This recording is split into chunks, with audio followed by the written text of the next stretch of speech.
pour Dieu et le royaume de Dieu, lui demanda de, premièrement, lui faire un gâteau, afin qu'il puisse manger, et que ce n'est qu'après qu'elle puisse faire aussi un gâteau pour elle et son fils.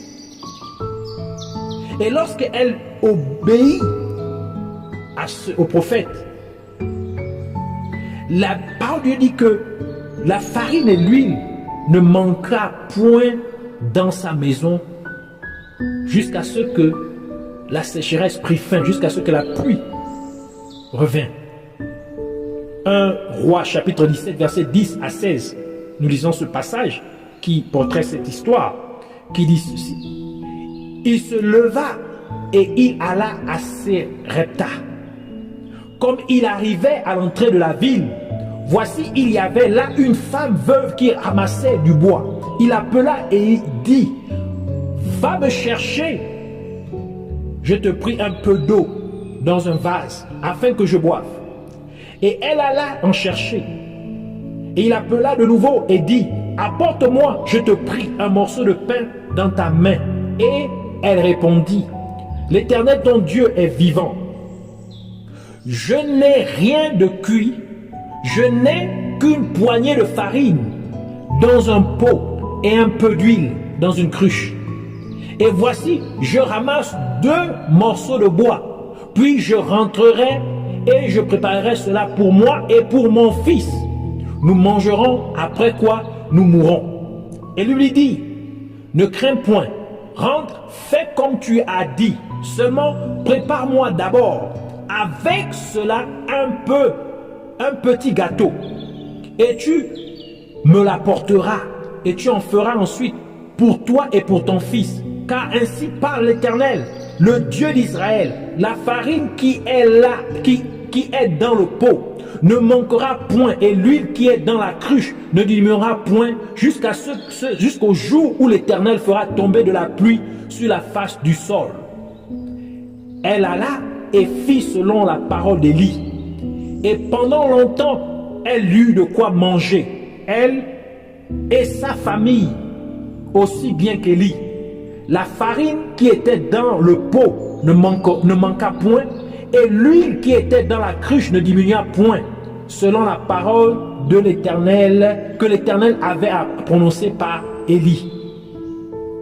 Ainsi, cela nous veut dire encore que nous devons d'abord disposer nos vies et nos biens pour Dieu et pour son royaume. Et c'est ainsi que Dieu, en retour, va s'occuper de nos problèmes, va prendre soin de résoudre nos situations, nos problèmes, nos difficultés. Si nous observons aussi dans le verset 4 et 5 de notre passage principal, nous voyons que Jésus-Christ demanda à Pierre de jeter les filets dans l'eau. Donc ici, il parle de plusieurs filets, pas un seul, au moins plus d'un. Parce qu'il parle il sait, jetez vos filets pour pêcher. Donc, et c'était, il dit jetez vos filets. Et c'était un temps pour un pêcheur expérimenté. Ce n'était pas un moment approprié pour jeter les filets à l'eau. Pour un pêcheur expérimenté, ce n'était pas l'endroit approprié, car il n'était pas très loin de la rive. Mais Pierre ajoutait, c'est pourquoi Pierre a dit à Jésus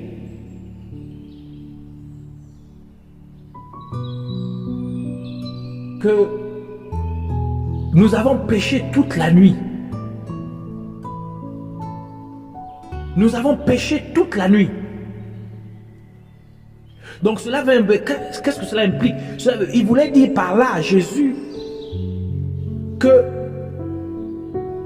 n'est pas le moment approprié pour jeter les filets. Il insinue ainsi que ce n'était pas le moment ou l'endroit approprié pour jeter le filet. Parce que c'est la nuit, le bon moment. Et loin de la rive, c'est au large qu'on peut attraper beaucoup de poissons. Mais Pierre ajouta ceci, dit, néanmoins,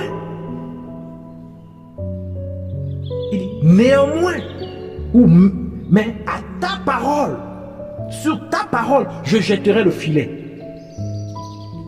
Donc, en d'autres termes, il disait ceci. Même si cela n'a aucun sens de jeter le filet à cet endroit et à cet instant même, mais parce que tu as parlé, je vais jeter le filet. Cela veut nous faire comprendre, Dieu veut nous faire comprendre que la foi n'attend pas que les choses puissent avoir un sens à tes yeux, avant que tu ne l'exprimes. Or, par contre, la foi nécessite que tu l'exprimes là où il n'y a pas de rationalité. La foi a besoin d'être rendue manifeste là où la raison désapprouve toute possibilité. Dieu ici veut nous faire comprendre que la foi obéit simplement à sa parole. Même si cela ne fait aucun sens, cela n'a aucun sens, mais parce que Dieu a parlé, j'agis. Même si cela est complètement absurde, mais parce que Dieu a dit, alors je le fais. Même si cela semble être complètement insensé, mais parce que Jésus a parlé, alors j'avance. La foi obéit, elle obéit à la parole de Dieu, même quand toute chose dit le contraire.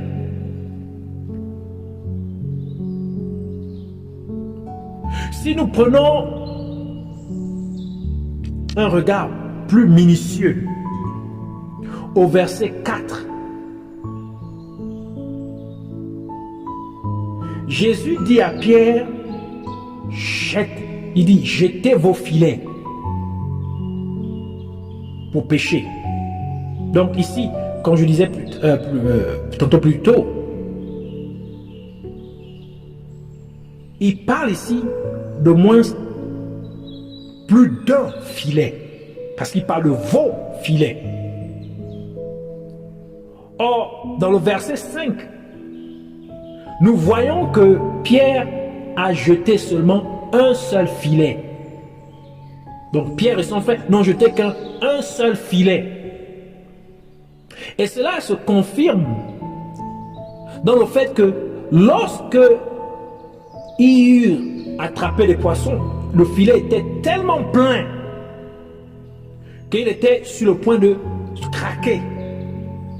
Parce que la quantité de poissons dans le filet n'était pas faite pour un seul filet. Elle était faite pour plus d'un filet. Et s'ils avaient eu à remplir, à mettre tout ce qui était dans le filet, dans leur bac aurait coulé. Cela veut nous dire que nous devons devons faire très attention à obéir fidèlement, à agir fidèlement aux instructions, aux injonctions de Dieu. Lorsque Dieu parle, nous devons mettre sa parole en application fidèlement. Car si nous échouons de le faire, cela peut nous amener à nous retrouver dans de difficultés. Car leur barque a failli couler.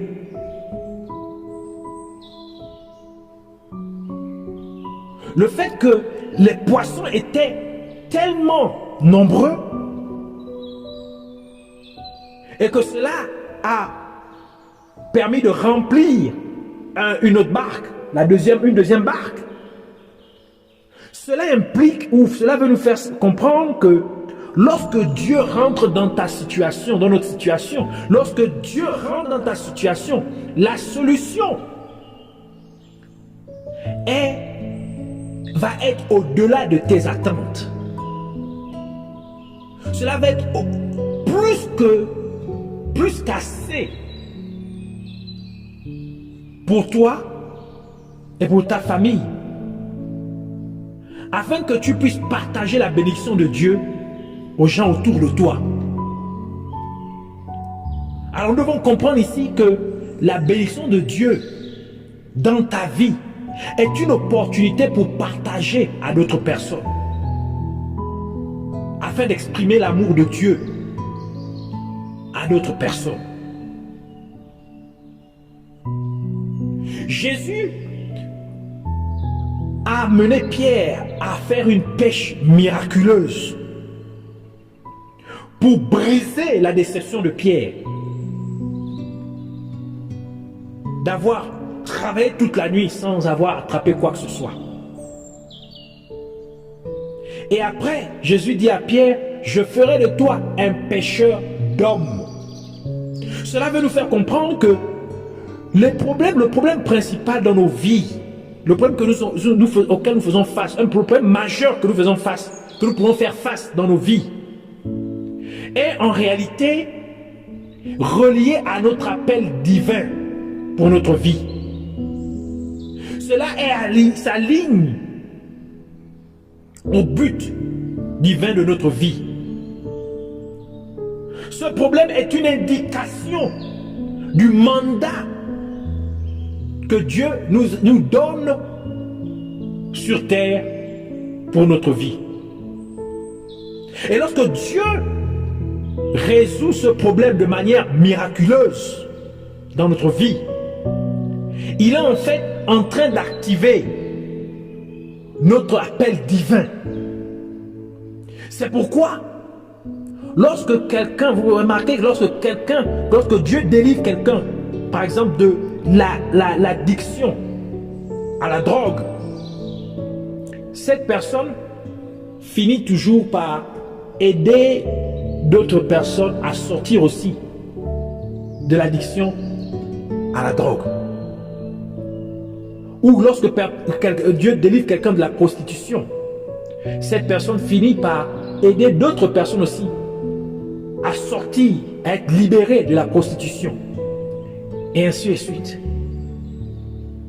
Donc ces personnes, toutes deviennent un instrument aux yeux de Dieu pour pointer les personnes qui se trouvent dans des troubles, dans des situations similaires auxquelles ils ont traversé,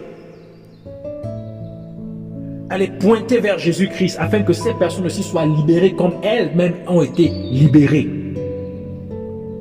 C'est le cas d'un homme, un certain homme aux États-Unis d'Amérique, qui avait été arrêté par un agent du FBI et a fini par passer plusieurs années en prison pour ses actes criminels.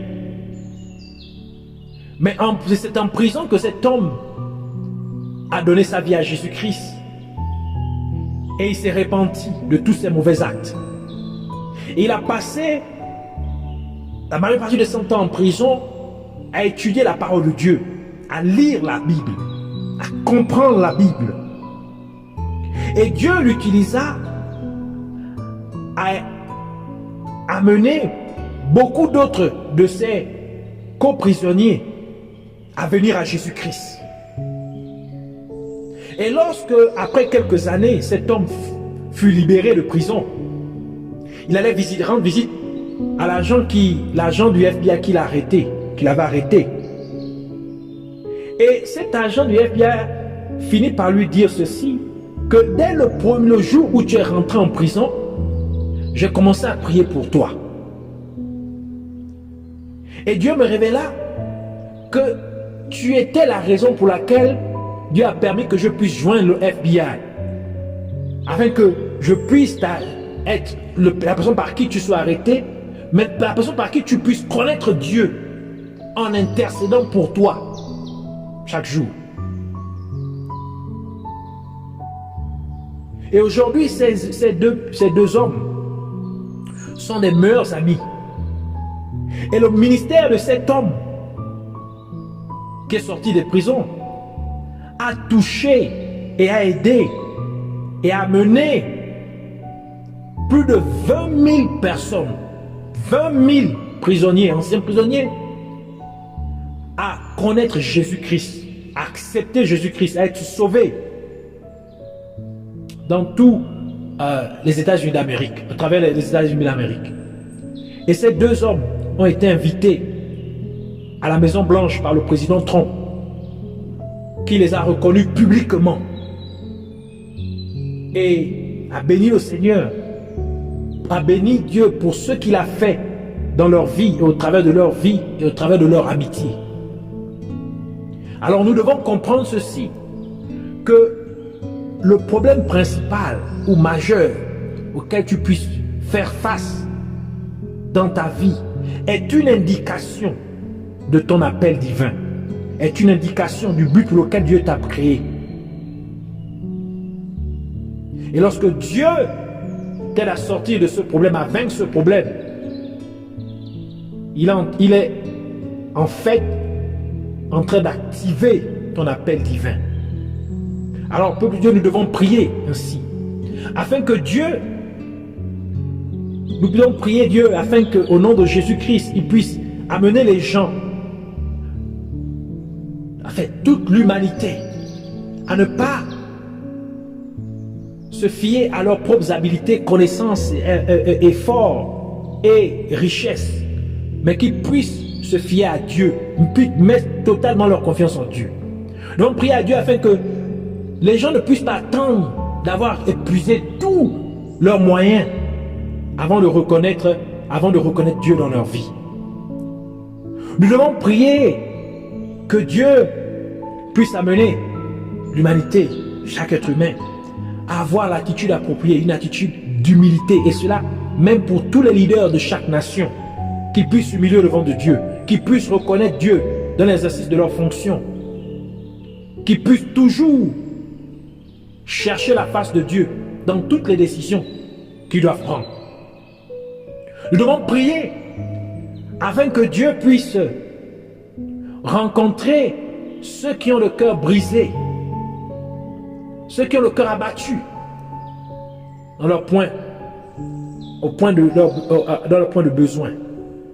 Nous devons prier afin que Dieu nous aide à exprimer notre foi, aide l'humanité à exprimer sa foi. Même si la situation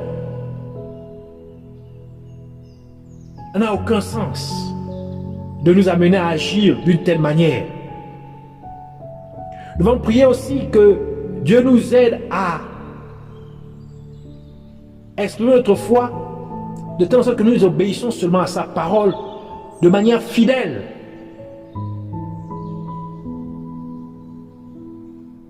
Et nous devons aussi prier afin que Dieu nous aide à nous ouvre les yeux, afin de discerner notre appel divin. Et que Dieu puisse l'activer et nous amener à accomplir notre appel divin respectif au nom de Jésus-Christ. Alors, ensemble, que nous puissions baisser nos têtes et que nous prions au nom de Jésus-Christ. Seigneur Père Dieu Tout-Puissant, te donnons toute la gloire, l'honneur et la majesté. Et nous te disons merci pour ta parole. Merci de nous avoir instruits. Merci Seigneur de nous avoir équipés. Merci Seigneur de nous avoir révélé Seigneur ta volonté pour nous.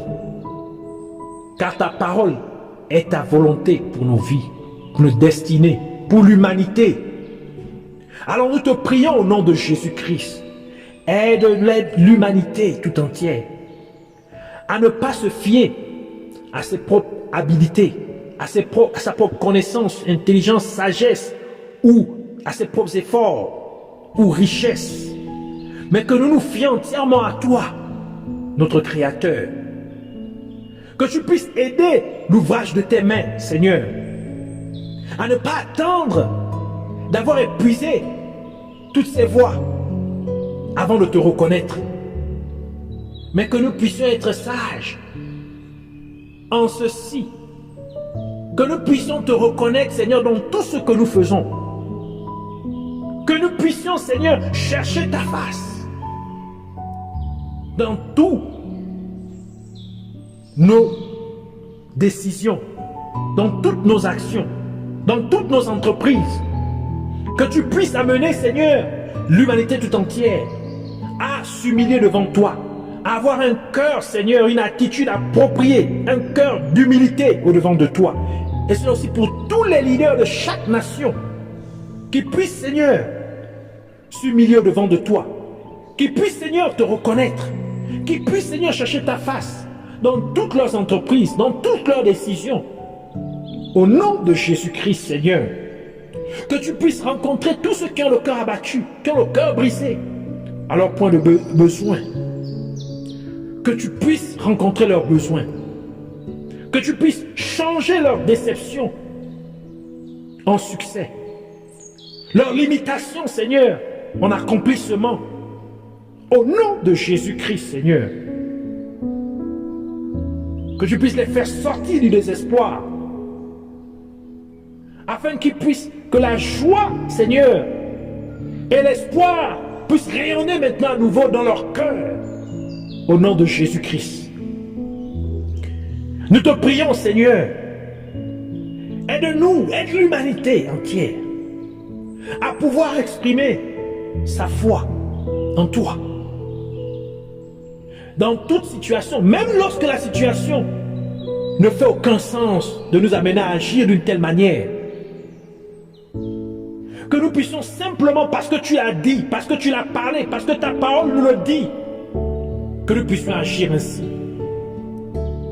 Parce que tu as énoncé quelque chose, que nous puissions avancer. Parce que tu as parlé,